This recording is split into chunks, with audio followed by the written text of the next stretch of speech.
Let's now go to our third speaker of the morning, who's Andreu Ulied from MCRIT in Barcelona, Catalonia, where they've been doing a wide range of work on a territorial reference framework for Europe. Andreu's presented this work in a number of distinguished forums, and he's now going to present it for us. Andreu, welcome. The floor is yours. Thank you, Greg. I know you are going to make a wonderful synthesis of anything I will say, so I'm relaxed, even though I didn't sleep much yesterday.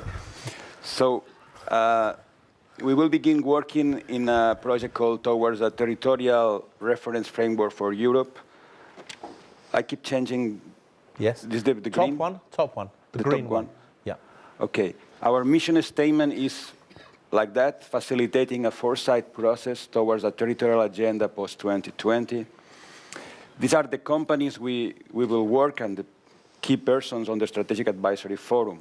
So it's MCRIT, the European Policy Center, which is the first time working on ESPON, and we needed them very much.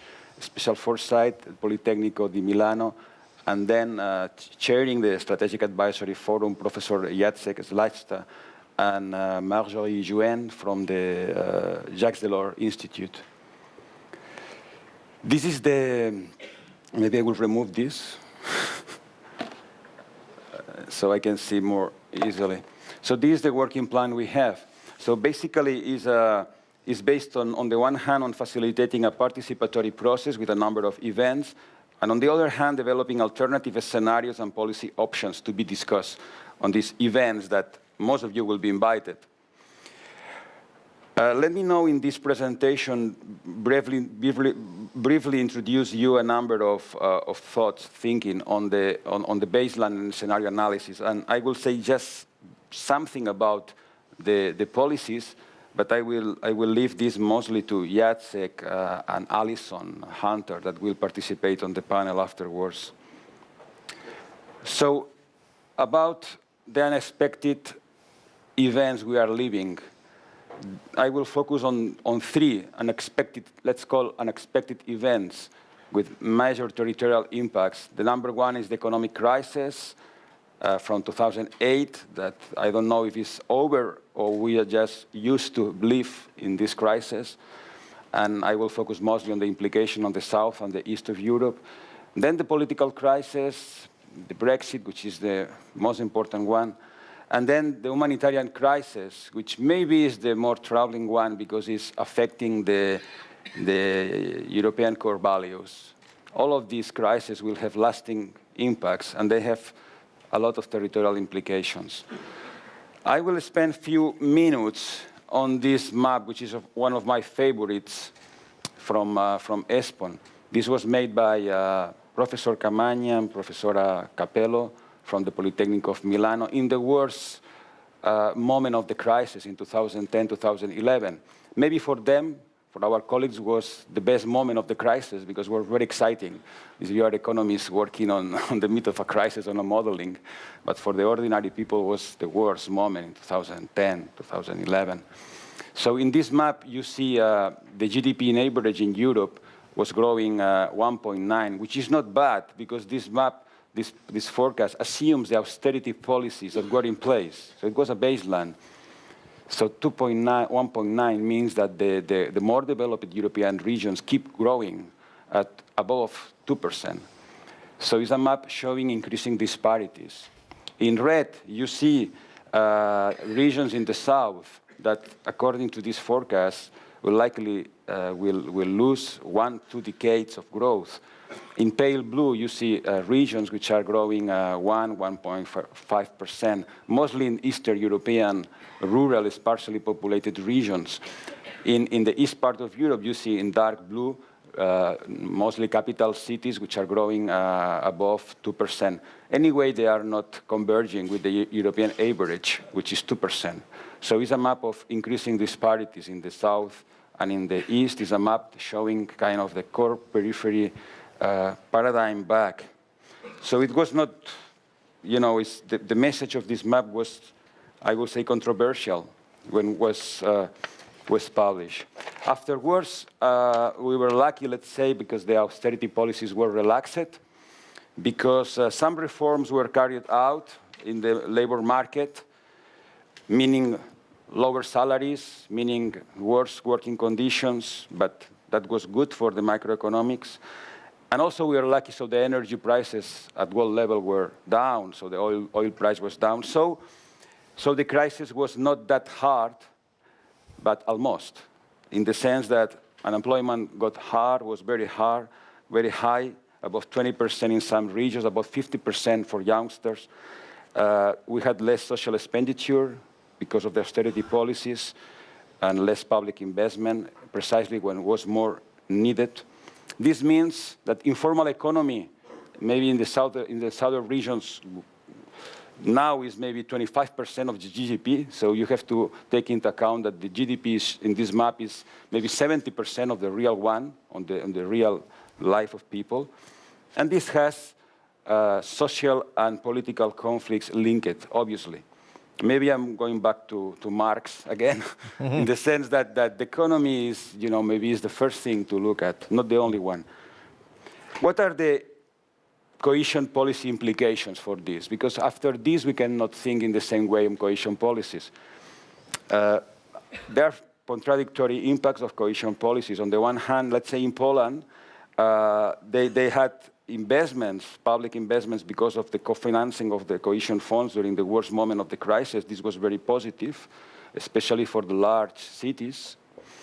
And in Spain, to tell you another example, is completely different, because we believe that we had overspending in the years before the crisis. At the same time, we had a real estate bubble. So maybe cohesion funds exacerbated the crisis even. So we see Germany. In Germany, it happened something curious, which is because of the savings of people from the rest of Europe going to finance German bonds. Maybe Germany saved, according to some think tanks, 1 billion euros in 4 years, which is 1/3 of the whole cohesion funds. Which a lot of imbalances happening all around Europe. So need for fiscal harmonization, banking union, and so on. So things are going to be different. And this map was kind of for me, is kind of a good iconic image of this moment. It was also a crisis of legitimacy of European institutions and so-called technocrats.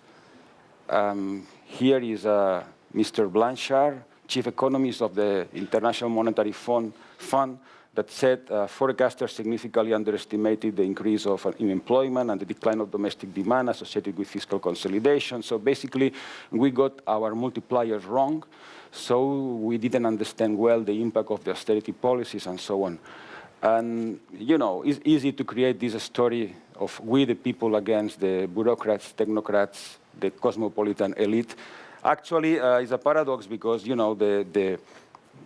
these persons are not that bad in the sense that they are competent and they are even honest, as Mr. Blanchard demonstrated, saying that they were wrong.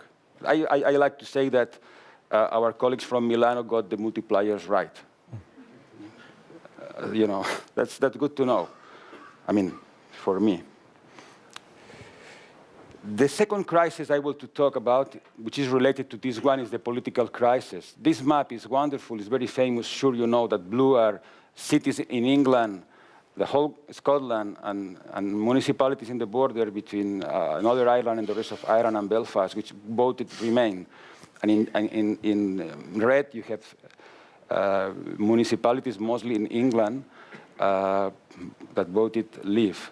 It's amazing how maps, geographic maps based on political geography explain cultural mindsets, because we have seen this kind of maps also in Poland, also in France, also in Spain.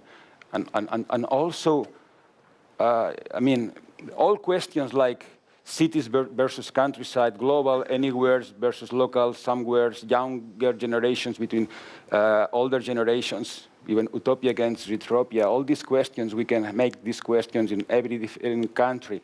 And they are old and new questions at the same time. Retropia comes from the last book by Simon Bauman, and he said in his book, in the choice between the paradise lost and the promised land, British prefer paradise lost, which is kind of a symptom of our moment. We can make the same questions on Scotland. I like this picture because there is a European flag here. Also, there is a Catalan flag here. Meaning, this is not nationalism like in the 19th century. This is something different we have to think about. Even in the debates, they were talking about the well-being of people more than about the traditions or whatever. So we have to rethink what is the meaning of these processes. This was a picture from my window. This is my street. So I was concerned because my mother, which is 82 years old, was there. So, you know, what is interesting is that everybody was using the mobile phone to create this effect of light. I remember 25 years ago, everybody used the lighter. Nobody smokes right now, and everybody has a... Maybe this is more important than actually the reason for the demonstration, that people are using mobile phones instead of lighters. This changes everything. An interesting paradox, I like this map because it's like everybody, all the citizens in Europe, you know, showing the mobile phone. So it's the light of people. But there is something which is really interesting from this crisis, which is for the first time in history, we have two women as measured in Madrid and Barcelona. Huge change. The second important thing is that they represent these young, urban, well-educated populations, which are cosmopolitan. They are new in politics. They belong to new parties. And they agree on the solution of the conflict. And both, they are in opposition of the Spanish and the Catalan government, which is something very relevant. So cities are different from countries in this sense. So we have to think in a different way, many different aspects. Also, these two women agree with the demonstrations in favor of the refugees. So you can see people demonstrating in favor of self-determination, which also demonstrate in favor of welcoming refugees. So again, this is not 19th century nationalism. This is something different. We have to think twice what it is. And this is the most important crisis for Europe, more important than the previous one I mentioned, I believe, because it's touching our core values as Europeans. This is what is happening. You know, Germany is very different from the other countries. I will say it's much clever because aging and lack of demographic problems are going to be solved in this way in the long term, even though they may have problems in the short term.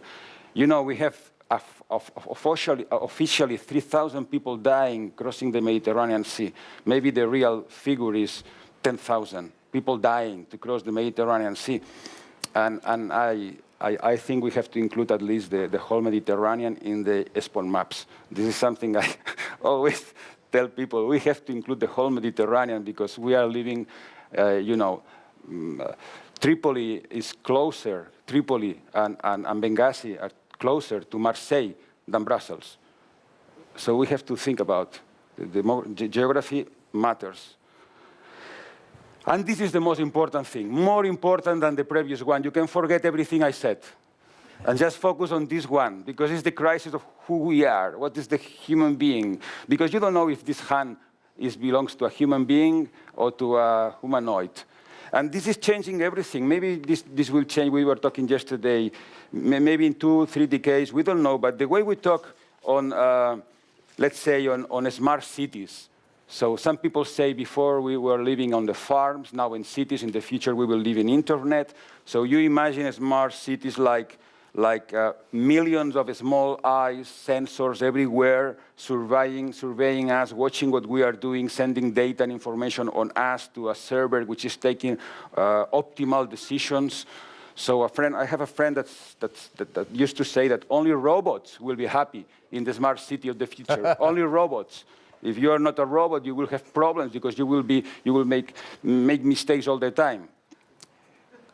he says something I don't know. Okay, I'm going to say what he's also. No, I'm not going to say this is not. You've got 39 seconds. Yes. Yeah. That's one of the reasons I'm going to move to the second and last part, which is just 3 slides, just introduction to the panel.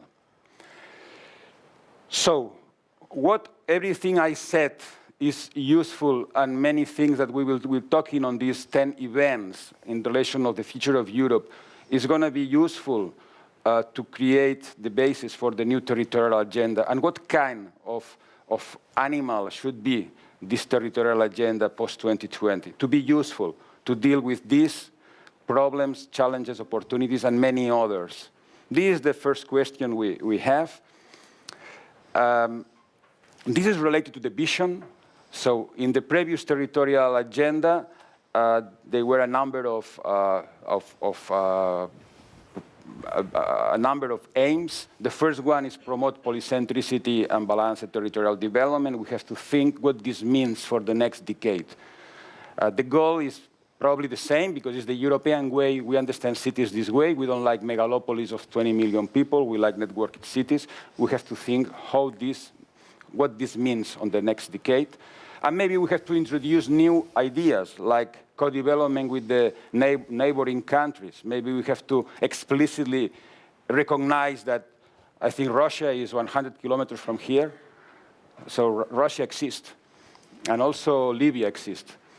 And we depend on them for the energy a lot. And the last image I have is about policies. So the most difficult question is how we improve the integration, the coordination between sectorial, pretending to be just-in-time policies and integrated place-based policies. And there are 3 questions that Greg probably will explain much better than me and will ask you afterwards, which is how to introduce multi-level territorial cooperation in the framework of mainstream European sectoral investment programs, planning and implementing place-based integrated European investment programs in close cooperation with cities and regions. And the third question, providing European support to local, regional, and development strategies. They are maybe not in the same direction, so it's one or the other. So this is a key question we have to investigate on this coming 18 months and all these events. And we will ask you to help us, to provide us a first insight on this. So this is just the last image telling you what we are going to do the next 18 months. So thank you very much. Thank you, Andreu.